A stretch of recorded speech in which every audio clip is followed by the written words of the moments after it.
Hey guys, time for chapter 18. I'm going to go ahead and apologize for the hair. That has not gotten any better since the last video. Apologize for that. And if my dog starts barking, we're just going to get through it. Okay, so we just left and she's just had her interview with Caesar Flickerman, where her dress was a wedding dress that Snow had picked out for her. And she's twirled and it has turned black, like the white burnt up. And she twirled and it turned into a mockingjay, which is interesting because that's kind of like the symbol for the rebellion, or it's becoming that anyway. Okay, so chapter 18. Let's see. I'm still smoldering a little. She's talking about the dress and the flames that turned it black. She's kind of smoldering. The smoke is coming up. So it's with a tentative hand that Caesar reaches out to touch my headpiece. The white has burnt away, leaving a smooth, fitted veil of black that drapes into the neckline of the dress in the back. Feathers, says Caesar. You're like a bird. A mockingjay, I think, I say, giving my wings a small flap. It's the bird on the pin I wear as a token.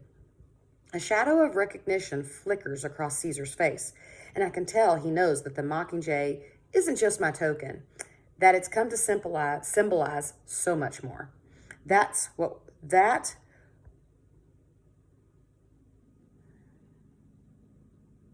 will be seen, as a flashy costume change in the capital is resonating in an entirely different way throughout the districts, but he makes the best of it. Well, hats off to your stylist.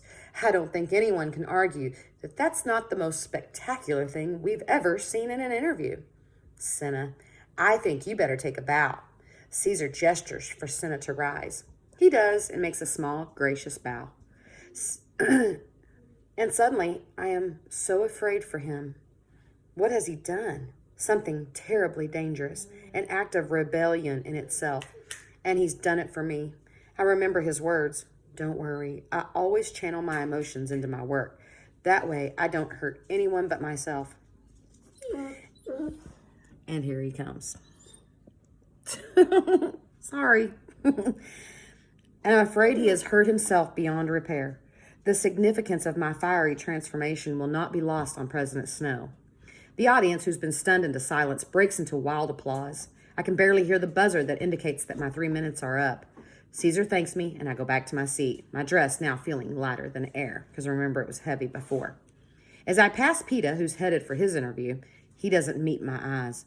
I take my seat carefully, but aside from the puffs of smoke here and there, I seem unharmed, so I turn my attention to him. This is going to get good. Better be listening. Caesar and Peta have been a natural team since they first appeared together a year ago. Their easy give and take comic timing and ability to seeg into heart-wrenching moments like Peta's confession of love for me have made them a huge success with the audience. They effortlessly open with a few jokes about fires and feathers and overcooking poultry, which is chicken. But anyone can see that Peta is preoccupied, so Caesar directs the conversation right into the subject that's on everyone's minds. So, Peta, what was it like when, after all you've been through, you found out about the quell? Asks Caesar. I was in shock. I mean, 1 minute I'm seeing Katniss looking so beautiful in all these wedding gowns, and the next, Peta trails off. You realize there was never going to be a wedding, asks Caesar gently. Peta pauses for a long moment as if deciding something. He looks out at the spellbound audience, then at the floor, then finally up at Caesar. Caesar, do you think all our friends here can keep a secret? An uncomfortable laugh emanates from the audience. What can he mean? Keep a secret from who? Our whole world is watching. I feel quite certain of it, says Caesar. We're already married, says Peta quietly. What? The crowd reacts in astonishment, and I have to bury my face in the folds of my skirt so they won't see my confusion. Where on earth is he going with this? But how can that be? Asks Caesar. Oh, it's not an official marriage. We didn't go to the Justice Building or anything, but we have this marriage ritual in District 12. I don't know what it's like in the other districts, but there's this thing we do, says Peta, and he briefly describes the toasting, which is basically some kind of something that District 12 has put together to deem they're married. Were your families there? Asked Caesar. No, we didn't tell anyone, not even Hamish. And Katniss's mother would never have approved. But you see, we knew if we were married in the capital, there wouldn't be a toasting. And neither of us really wanted to wait any longer. So one day we just did it, Peeta says. And to us, we're more married than any piece of paper or a big party could make us. So this was before the quell? Asked Caesar. Of course before the quell. I'm sure we'd never have done it after if we knew, says Peeta, starting to get upset. But who could have seen it coming? No one. We went through the games. We were victors. Everyone seemed so thrilled to see us together. And then out of nowhere, I mean, how could we anticipate a thing like that? You couldn't, Peeta. Caesar puts an arm around his shoulders. As you say, no one could have. But I have to confess, I'm glad you two had at least a few months of happiness together. Enormous applause, as if encouraged. I look up from my feathers and let the audience see my tragic smile of thanks. The residual smoke from the feathers has made my eyes teary, which adds a very nice touch. I'm not glad, says Peeta. I wish we had waited until the whole thing was done officially. This takes even Caesar back. Surely even a brief time is better than no time. Maybe I'd think that too, Caesar, says Peeta bitterly. If it weren't for the baby. There, he had done it again, dropped a bomb that wipes out the efforts of every tribute who came before him. Well, maybe not. Maybe this year he has only lit the fuse on a bomb that the victors themselves have been building, hoping someone would be able to detonate it. Perhaps thinking it would be me in my bridal gown, not knowing how much I rely on Cinna's talents, whereas Peeta needs nothing more than his wits. As the bomb explodes, not literally a bomb, but the informational bomb, it sends accusations of injustice and barbarism and cruelty flying out in every direction. Even the most capital-loving, game-hungry, bloodthirsty person out there can't ignore it, at least for a moment, how horrific this whole thing is. I'm pregnant? The audience can't absorb the news right away. It has to strike them and sink in and be confirmed by other voices before they begin to sound like a herd of wounded animals, moaning, shrieking, calling for help. And me, I know my face is projected in a tight close-up on the screen, but I don't make any effort to hide it, because for a moment, even I am working through what Peeta has said.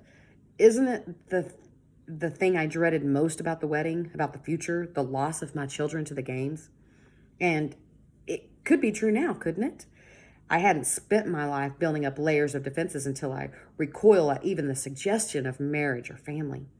Caesar can't rein in the crowd again, not even when the buzzer sounds. The audience has gone crazy. They're saying, no, we can't do this because Katniss is pregnant.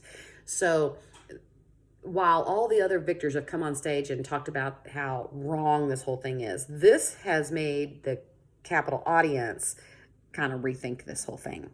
Let's see what happens. Peeta nods his goodbye and comes back to his seat without any more conversation. I can see Caesar's lips moving, but the place is in total chaos, and I can't hear a word. Only the blast of the anthem, cranked up so loud I can feel it vibrating through my bones, let us know where we stand in the program. I automatically rise, and as I do, I sense Peeta reaching out for me. Tears run down his face as I take his hand. How real are the tears?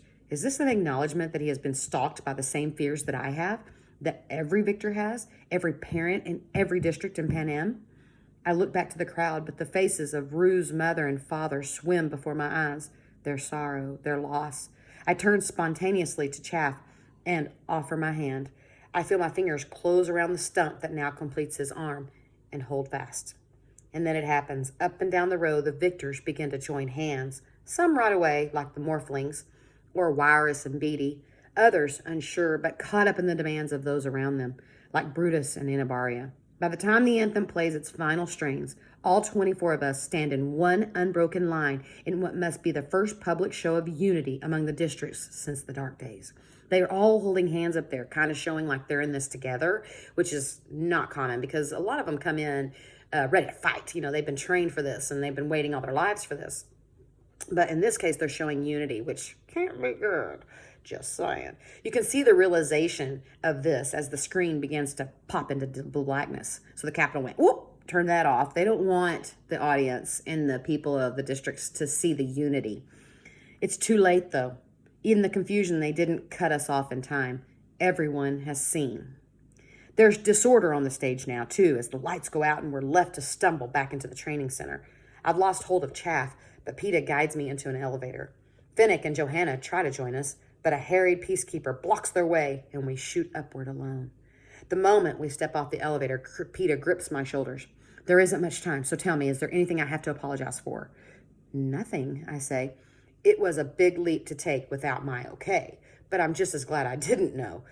Didn't have time to second guess him, to let any guilt over Gale detract from how I really feel about what PETA did, which is empowered. Somewhere very far off is a place called District 12, where my mother and sister and friends will have to deal with the fallout from this night. Just a brief hovercraft ride away is an arena where tomorrow PETA and I and the other tributes will face our own form of punishment. But even if all of us meet terrible ends, something happened on that stage tonight that can't be undone. We victors staged our own uprising, and maybe, just maybe, the Capitol won't be able to contain this one. We wait for the others to return, but when the elevator opens, only Hamish appears. It's madness out there. Everyone's been sent home, and they've canceled the recap of the interviews on television. PETA and I hurry to the window and try to make sense of the commotion far below us on the streets. What are they saying? PETA asks. Are they asking the president to stop the games? I don't think they know themselves what to ask. The whole situation is unprecedented. In other words, never happened before. Even the idea of opposing the Capitol's agenda is a source of confusion for the people here. They would never, ever second-guess the president, or question him in any way. Wow. Need my mind to settle down. I'm so excited. Okay. But there's no way Snow would cancel the games. You know that, right? I do. Of course, he could never back down now. The only option left to him is strike back, and strike back hard. The others went home, I ask. They were ordered to. I don't know how much luck they're having getting through the mob, says Hamish. Then we'll never see Effie again, says PETA. We didn't see her on the morning of the games last year. You'll give her our thanks? More than that, really make it special. It's Effie after all, I say. Tell her how appreciative we are and how she was the best escort ever. And tell her we send our love. For a while, we just stand there in silence, delaying the inevitable. Then Hamish says it. I guess this is where we say our goodbyes as well. Any last words of advice, PETA asks. Stay alive, Hamish says gruffly. That's almost an old joke with us now. He gives each a quick embrace, and I can tell it's all he can stand. Go to bed. You need your rest. I know I should say a whole bunch of things to Hamish, but I can't think of anything he doesn't already know, really, and my throat is so tight I doubt anything would come out anyway. So once again, I let PETA speak for both of us. You take care, Hamish, he says. We cross the room, but in the doorway, Hamish's voice stops us. Katniss, when you're in the arena, he begins, and then he pauses. He's scowling in a way that makes me sure I've already disappointed him. What? I ask defensively. You just remember who the enemy is, Hamish tells me. That's all. Now go on, get out of here. What's that mean? We walk down the hallway. PETA wants to stop by his room to shower off the makeup and meet me in a few minutes, but I won't let him. I'm certain that if a door shuts between us, it will lock, and I'll have to spend the night without him. Besides, I have a shower in my room. I refuse to let go of his hand. So they've decided that because they both have these nightmares and they're both struggling with sleeping, that they sleep in the same room so that if one wakes up with a nightmare, the other one will be there to comfort and to show that it's okay. So that's kind of sweet. Do we sleep? I don't know. We spend the whole night holding each other in some halfway land between dreams and waking. No talking. Both afraid to disturb the other in the hope that we'll be able to store up a few precious minutes of rest. Cinna and Portia arrive with the dawn, and I know PETA will have to go. Tributes enter the arena alone. He gives me a light kiss. See you soon, he says. See you soon, I answer. Cinna, who will help dress me for the games, accompanies me to the roof. I'm about to mount the ladder to the hovercraft when I remember. I didn't say goodbye to Portia. I'll tell her, says Cinna. The electric current freezes me in place on the ladder until the door injects the tracker into my left forearm. Now they will always be able to locate me in the arena. The hovercraft takes off, and I look out the windows until they black out.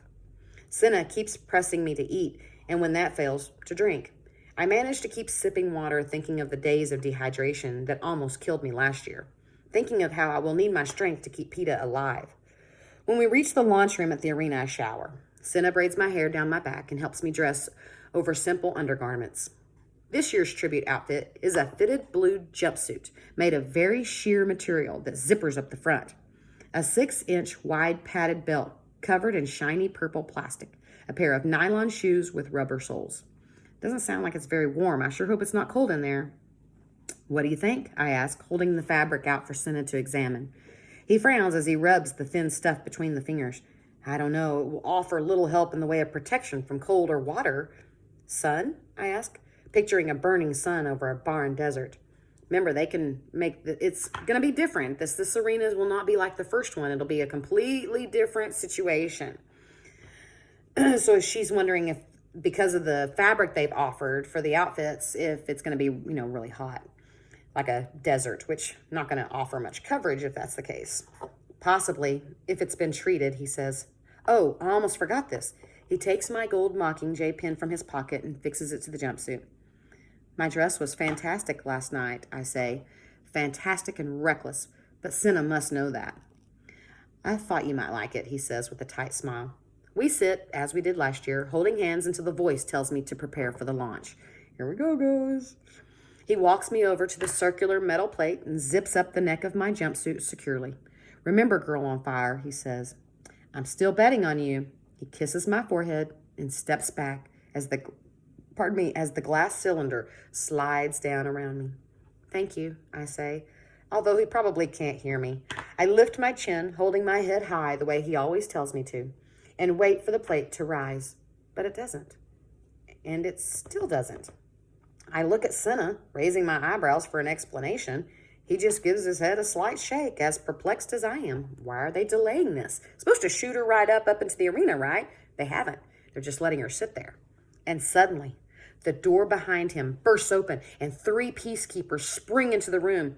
2 pin Senna's arms behind him and cuff him, while the 3rd hits him in the temple with such force he's knocked to his knees.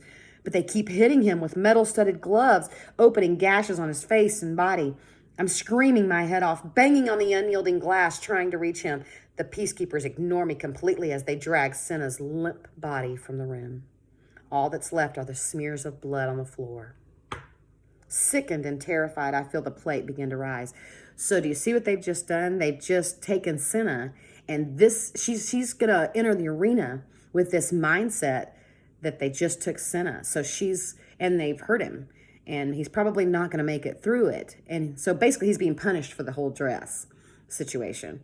And that's the last thing she sees before she's entering the arena. It's incredible. What a mindset, because her mind's not going to be on getting in there and doing her job.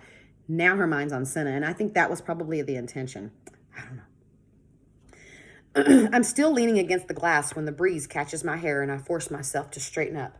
Just in time, too, because the glass is retreating and I'm standing free in the arena. Something seems to be wrong with my vision. The ground is too bright and shiny and keeps undulating, kind of like, almost like an opal. I don't know if y'all know what an opal is, but she's not able to adjust her eyesight. Maybe it's too bright. I don't know. I squint down at my feet and see that my metal plate is surrounded by blue waves that lap up over my boots. Slowly, I raise my eyes and take in the water spreading out in every direction. I can only form one thought. This is no place for a girl on fire. That's chapter 18, folks. So, now I'm kind of excited. I'm kind of excited to do the second one. So you just might see the second one very, very soon. Sooner rather than later. We got to find out, because she's in that arena. They're all standing on their metal plates, and there's no running. We're going to have to swim out of this deal. All right. See you soon.